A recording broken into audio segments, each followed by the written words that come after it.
تو نباید سر راه من سبز میشدی. نمیخوام یه جوری صحبت بکنم که فکر کنم میخوام نصیحتت کنم. میخواستی ریسک کنی؟ غلط کردی.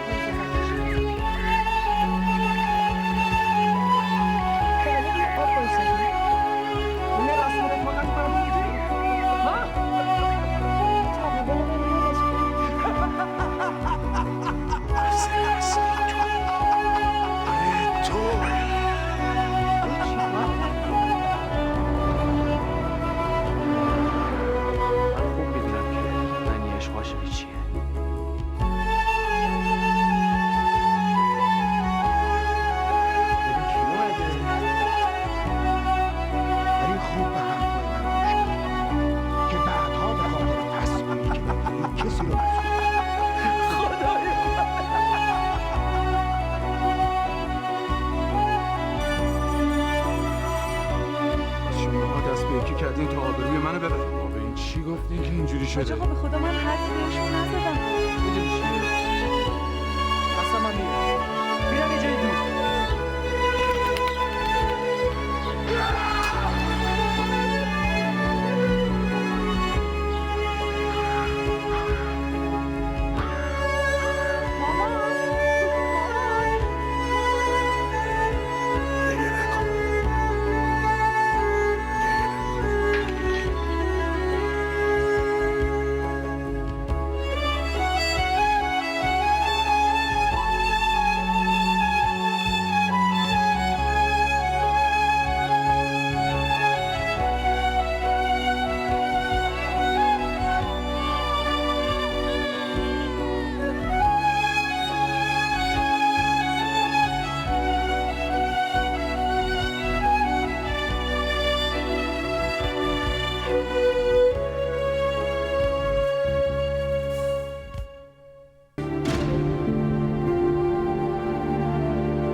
بله آقا جون، کاری داشتین؟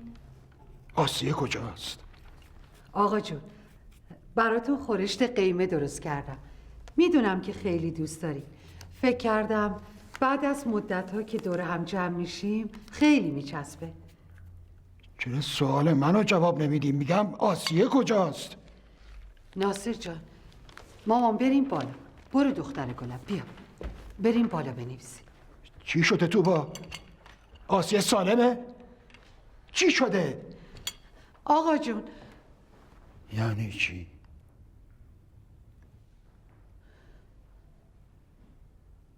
از من نخواین چیزی بگم. فقط به من بگو ببینم زنده است یا نه؟ بله، آسیه زنده است، اما کاش مرده بود. منظورت چیه؟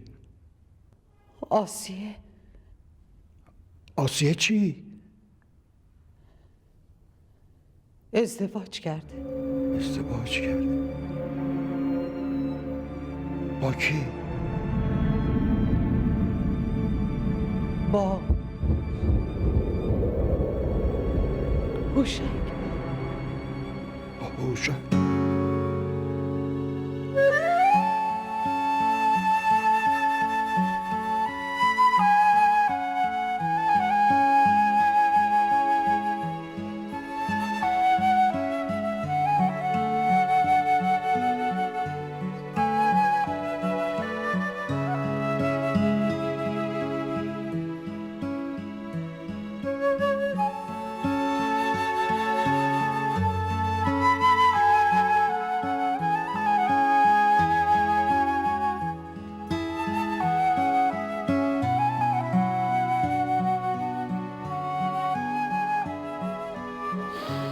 از اون روز همه چیز برای آقا جونم تموم شد.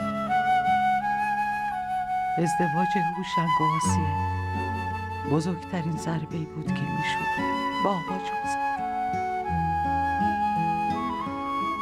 حالا داماد آقا جون یه مأمور امنیتی ساواک بود. از اون لحظه تا یک هفته آقا جون با هیچ کس حرف نزد. درو به روی خودش بسته بود. حتی غذام نمیخورد.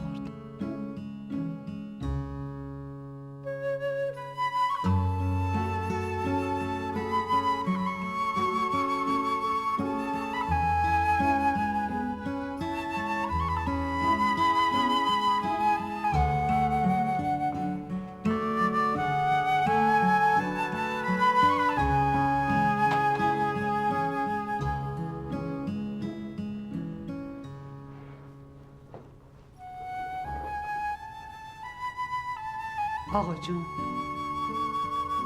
چرا غذاتون رو نمیخوریم؟ 3 روز لب به غذا نزدیم. اینجوری خودتون رو از بین میبریم. تو رو خدا یه چیزی بخوریم.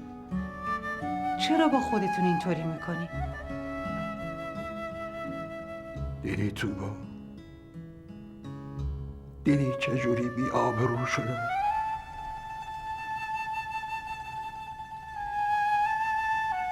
آقا جون، دنیا که به آخر نرسیده. شما هنوزم همون حاج مرتضای همیشگی هستین. همون اعتبار سابقو دارین. تو رو به خدا به خودتون فشار نیارین. برای قلبتون خوب نیست. چی میگی دخترم؟ چی میگی؟ من حاج مرتضای رضوی، امین یک بازار، معتمد یک مشت آدم با اعتبار، دیگه چجوری میتونم تو روی مردم نگاه بکنم؟ آسیه کمرمو شکست. به خدا روزی 100,000 مرتبه آرزوی مرگ میکنم.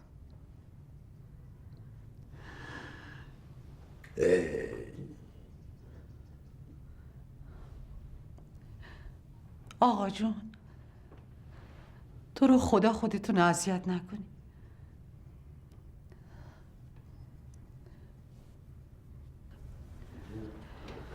شکنجه های ساواک اونو از بان انداخت، ولی خبر ازدواج آسیه با هوشنگ اونو دخمر کرد.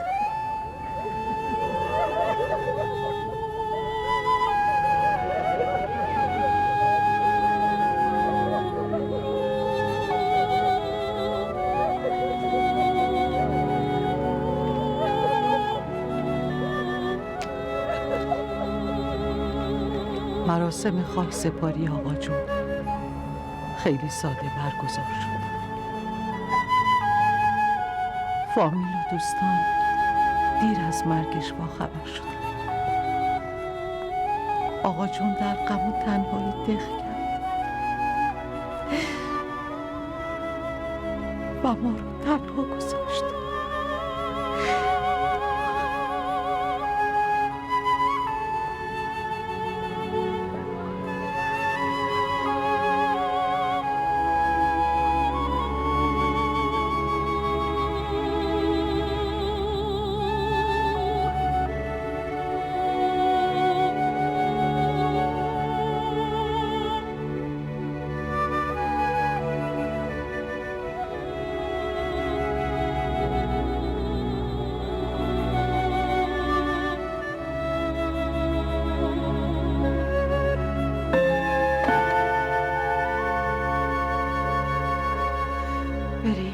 صبر کنین، میخوام باتون حرف بزنم. هنوز خیلی چیزا مونده که شماها نمیدونین. من همه اون چیزایی که باید بدونم میدونم. این قصه ها رو برای دختره تعریف کن، شاید باور کنه. محمود خان، لااقل شما بهش بگین که من چند بار تا دم حجره اومدم تا باش حرف بزنم. والا من چی بگم؟ میبینی که حال روز توبا خوش نیست. در ثانی من صلاح نمیدونم در مورد گذشته حرفی زده بشه. اینجوری برای حال هممون مناسب تره. گذشته ها گذشته، ول کنیم بابا. خداحافظ.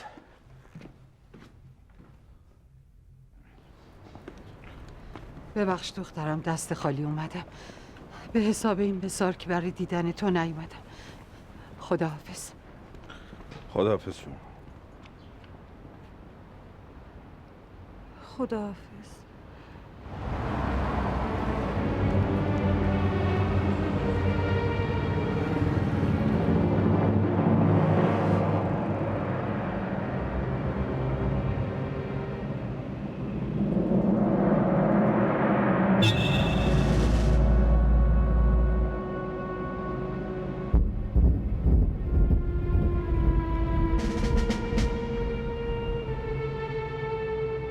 از قدیم گفتن کو به کو نمیرسه، ولی آدم به آدم میرسه.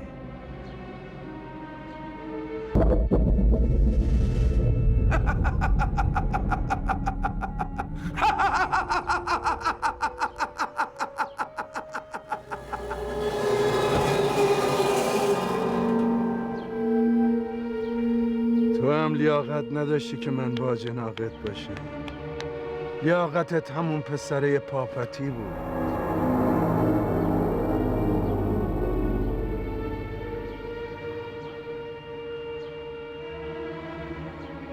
روز بخیر دخترم.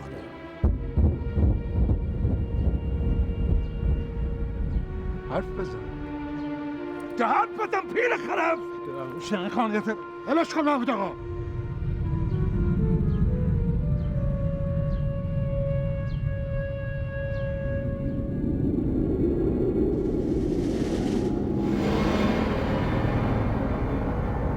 سلام عرض شد.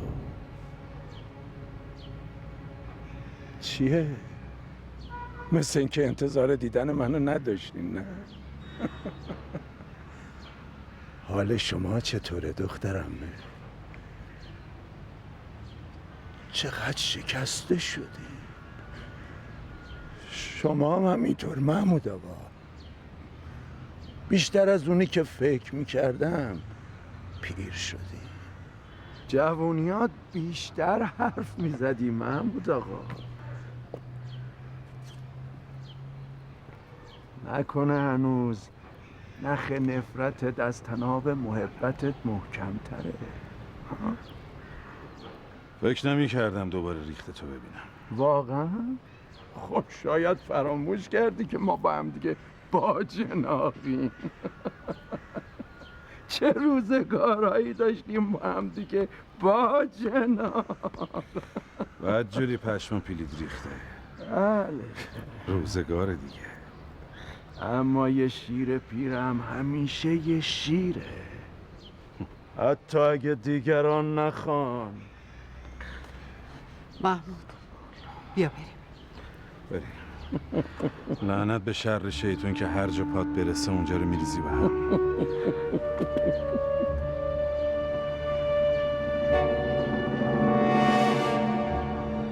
ببینم تو باید ریحانه باشی، نه؟ اشکال ما آدم بزرگا اینه که فراموش میکنیم بچه ها هم یه روزی بزرگ میشن. بزرگ شدی، خیلی هم بزرگ شدی، بیشتر از اونی که فکرشو میکردم. ببینم منو میشناسی؟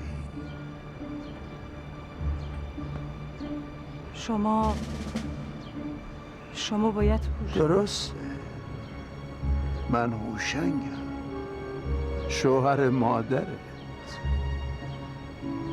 هوشنگ. آفرین. حالا که همدیگه رو میشناسیم بگو ببینم آسیه کجاست؟ آسیه مادره، خونه.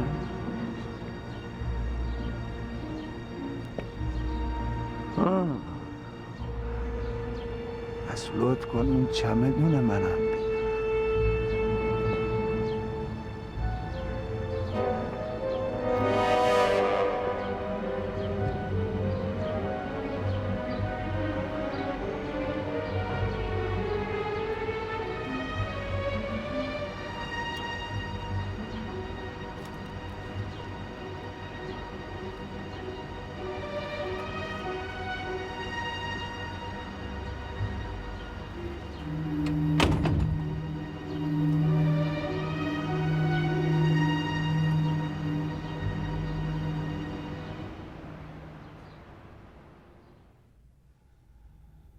بچه ها چطور بودن؟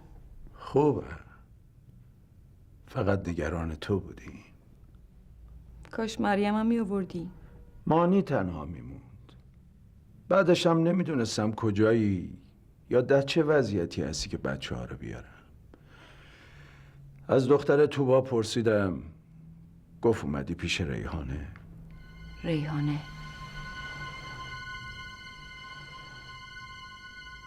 خب بهتری؟ خوبم آره. ریحانه ازم مراقبت میکنه. به نظرم دختر خوبی میاد. گله. اون یه فرشته است. مثل اینکه از بچه‌های خودمون بیشتر دوستش داری. این چه حرفیه که میزنی؟ من برای مریم و مانی مادری کردم ولی برای ریحانه نه. اون خیلی مهربون و مسئول با من برخورد میکنه. اونقدر که احساس شرم میکنم. بارها پیش خودم گفتم بابت این همه سال که تنهاش گذاشتم ای کاش بهم پرخاش میکرد. یا حداقل ازم میخواست که جبران کنم. ولی خیلی صبوره. اون هیچ وقت برای هیچی اعتراض نمیکنه. درست مثل خودت. هیچ وقت به من اعتراض نکردی. برای هیچی.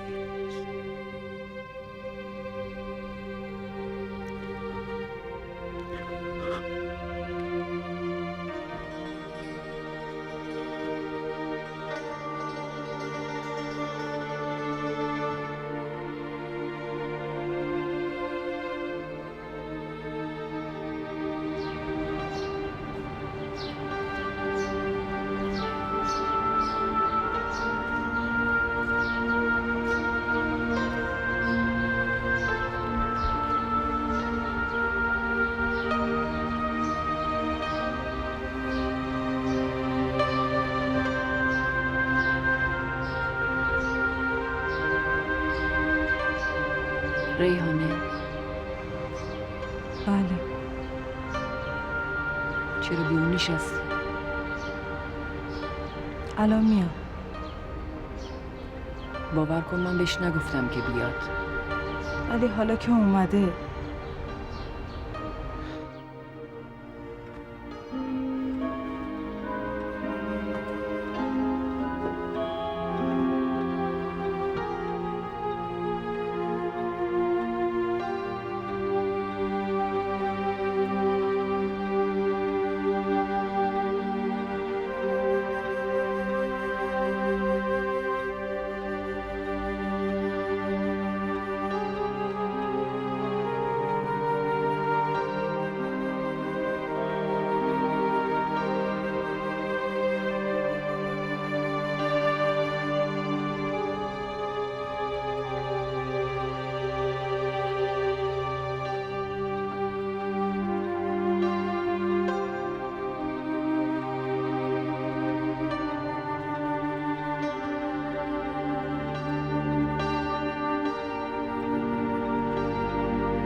دیگه نمیذارم بین ما فاصله بندازی.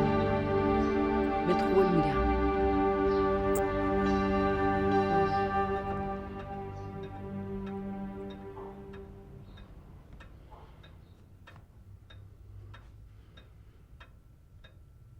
آسیه، بله. وقت قرصامه. لطفاً یه لیوان آب به من بده. باشه الان میارم. شما بشینید من میارم.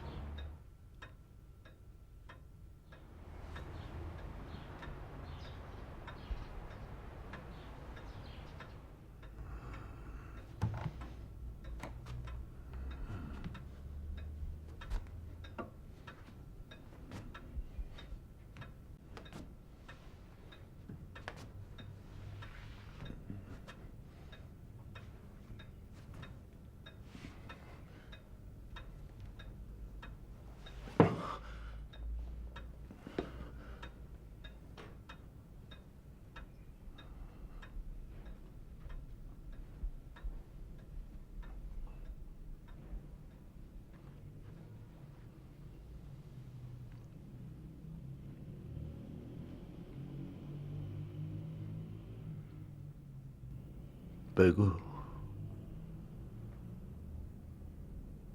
چیو بگم؟ همون حرفی رو که تو دلته. چیزی تو دلم نیست. یعنی میخوای بگی بعد از یه عمر زندگی نمیفهمم که یه حرفی تو دلته که نمیدونی چطوری بگی؟ بس دیگه هوشنگ، تو رو خدا بس دیگه. این بار ریحانه رو از من جدا نکن، ازت خواهش میکنم. قسمت میدم به جون مریم منو از دخترم جدا نکن.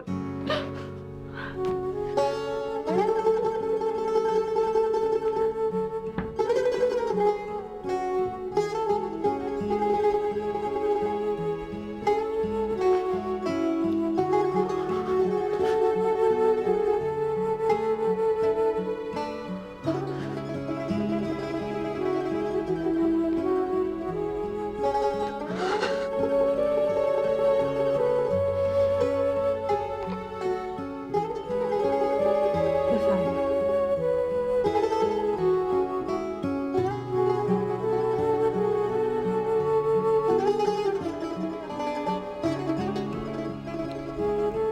دستت درد نکنه دخترم.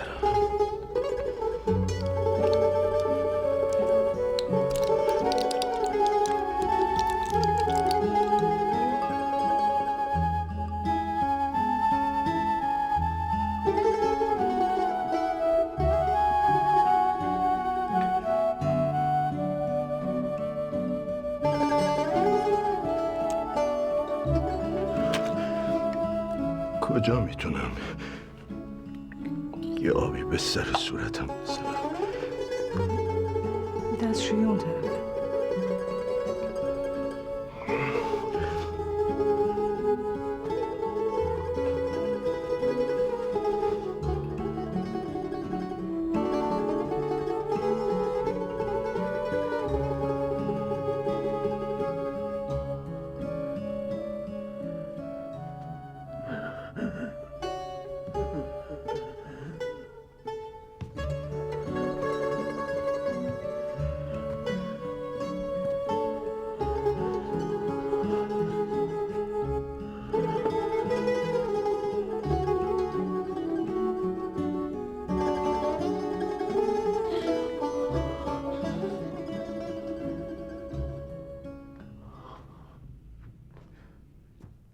دیدیش؟ اصلا فکر نمی کردم این شکلی باشه. چقدر ضعیفه. 5 سال پیش سکته کرد. یه سکته مغزی شدید. همین که زنده مونده خیلیه. پس به خاطر همین اون همه قرص جور و جور میخوره. آره، روز به روزم داره داغونتر و ضعیفتر میشه.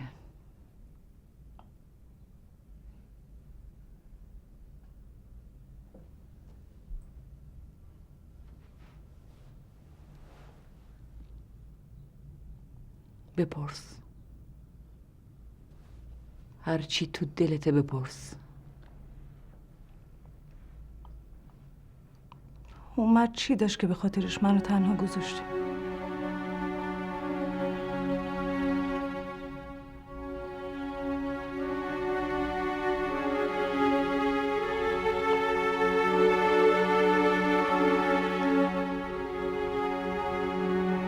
بچه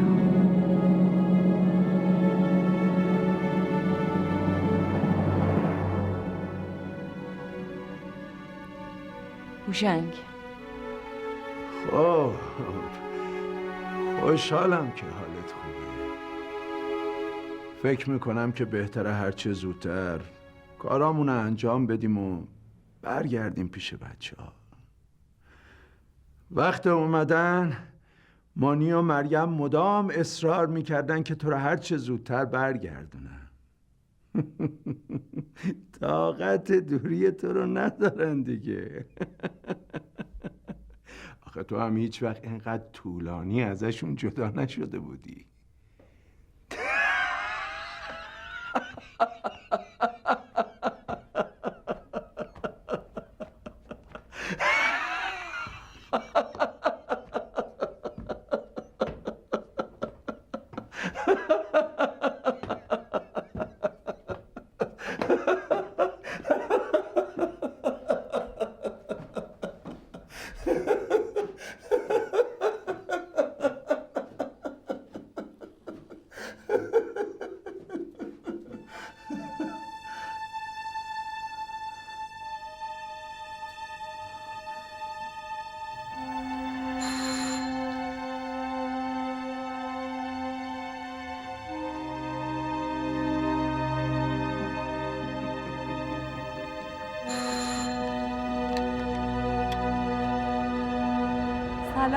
سلام مادر. این شل زردو بگیر، نظریه. دست شما درد نکنه، قبول باشه. خدا بیامرز عزیز تو. هر سال در دیگه اون ور می داشت. راستی مادر، این پیرمرده کیه؟ اون چیزه، یکی از فامیلای دورمونه. خدا به خیر کنه. من همش نگرانم که نکنه کاسه زیر نیم کاسه باشه. تو رو خدا حواستو جمع کن، مبادا اتفاقی بیفته. شما نگران نباشین، یه چند روز مهمونمونم بعد میرم. ریحانه جان، خیلی مراقب خودت باش. به هر کسی هم اعتماد نکن. چشم. با منم اگه کار داشتی من تو گل فروشیم. کار نداری مادر؟ به سلام. من رفتم. خداحافظ.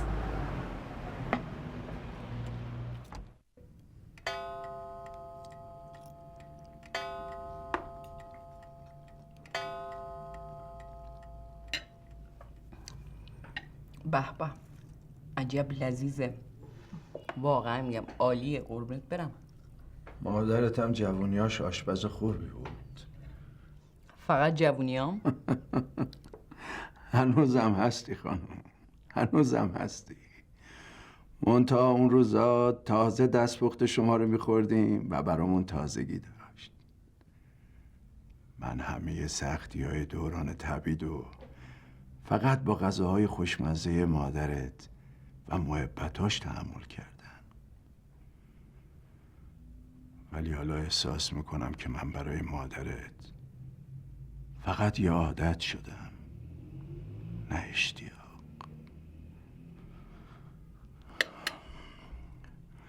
بگذاریم. با توبا حرف زدی؟ در مورد چی؟ هنوزم میگی درباره چی؟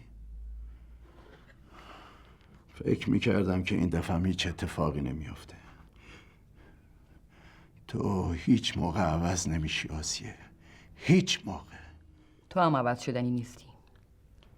این دفعه هم با دفعه قبل هیچ فرقی نداره. فرق میکنه، این دفعه فرق میکنه.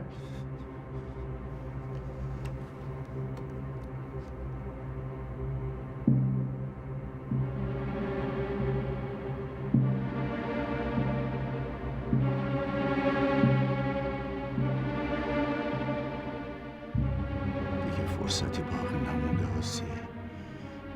چرا متوجه نیستی؟ اگه دیر بجنبی محمود آقا و توبا یه سر سوزنم برات باقی نمیذاره. توبا حرفی نداره. 20 ساله که همینو میگه.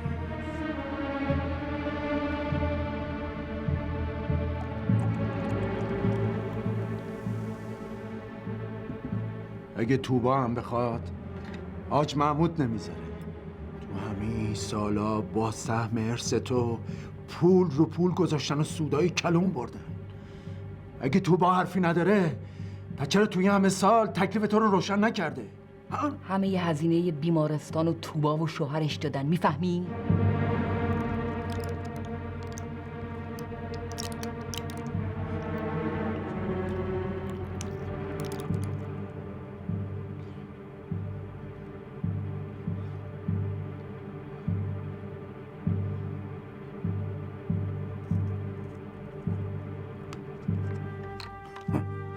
زحمت کشیدم.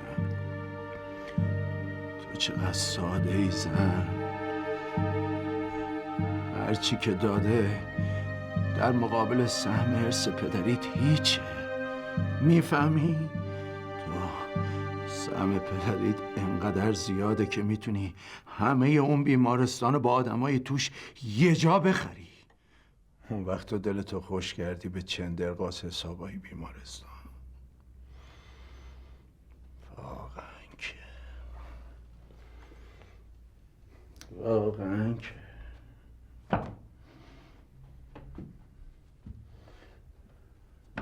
نگاه، من شوهر تو، پدر بچه هات، با این حال مریض باید نگران تو و بچه هم باشم که اگه پس فردا سرمو گذاشتم زمین چه بلایی سر تو و بچه هم میاد. اون وقت اونا با پول تو، سهم زندگیت، حق بچه هم اشرافی زندگی کنن و به ما بخندن. فکر کردن من بچم؟ ناسیه نه. اگه تو از حق خودت میگذری، من این دفعه از حق شما نمیگذرم.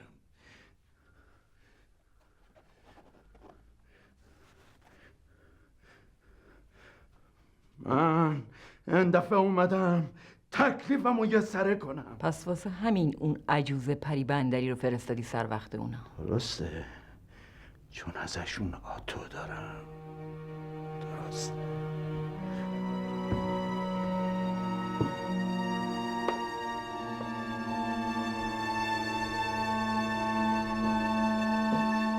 اون درباره چی حرف میزنه؟ کدوم تکلیف؟ هنوزم بعد یه عمر زندگی باهاش برای غافلگیر کردن من 1000 تا چیز تازه داره.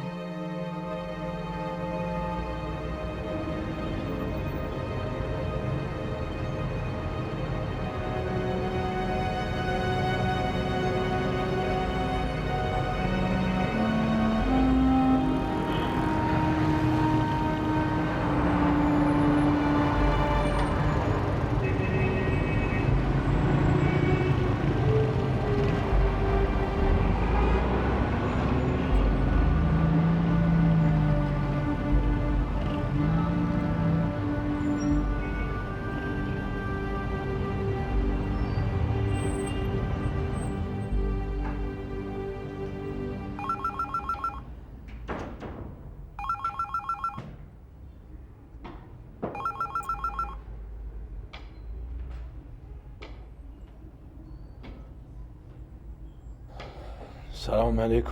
علیکم السلام. ببخشید این حاج محمود آقا کجا هستن؟ تو زیرزمین تشریف دارن. خیلی ممنون. با اجازت.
من هیچ وقت چیزی از فرش نفهمیدم، نه از بافتش سر در آوردم، نه از طرح و نقشش. حتی فرق لچک و ترنج هم نمیتونم. باورت میشه؟ نبایدم بدونی. تو هیچ چی رو نمیدونی. چرا؟ مگه ناسلامتی من داماد خانواده حاج مرتضی رضوی نیستم؟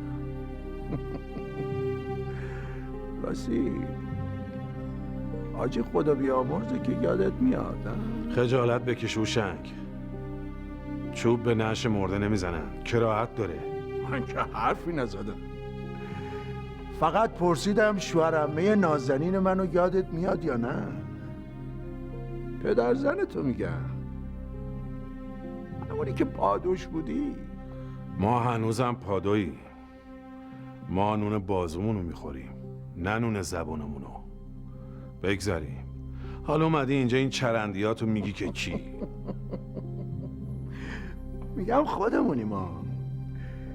شما جماعت شاگرد بازاری خوب راه و جایی یه شب پولدار شدن و بلدینا. ببینم وقتی میرین یه جا شاگردی، اول میرین تحقیق میکنین که طرف چند تا دختر دم بخت داره. ای ناقلا.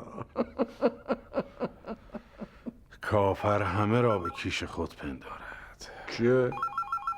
چرا ترش کردی؟ مگه دروغ میگم؟ اولیش خودت، بعدش همون پسره پاپتی رضا. دهن تا بکش هوشنگ. اسم اون خدا بیامرز نیار. اون درسته دستش از دنیا کوتاست، ولی اسمش تا ابد میمونه. باشه، قبول. رضا هیچی، ولی تو چی؟ تو که ماشاءالله هزار ماشاءالله خوب دستت رو مال دنیا بلنده. تو حجره حاجی که کار میکنی، تو خونش زندگی میکنی، با ارسی میراث اون خدا بیامرز شدی حاج محمود آقا. درسته؟ غلط و درستشو خودت تعیین کن. اما خیلی چیزاست که شما نمیدونی که 2 بار بدجوری ورشکست شدیم. همچین که اگر کمیته امداد زیر پر و بالمون رو نگرفته بود، هیچ وقت قد راست نمی کردی. بگذاریم. حالا برو سر اصل مطلب و حرف دلتو بزن.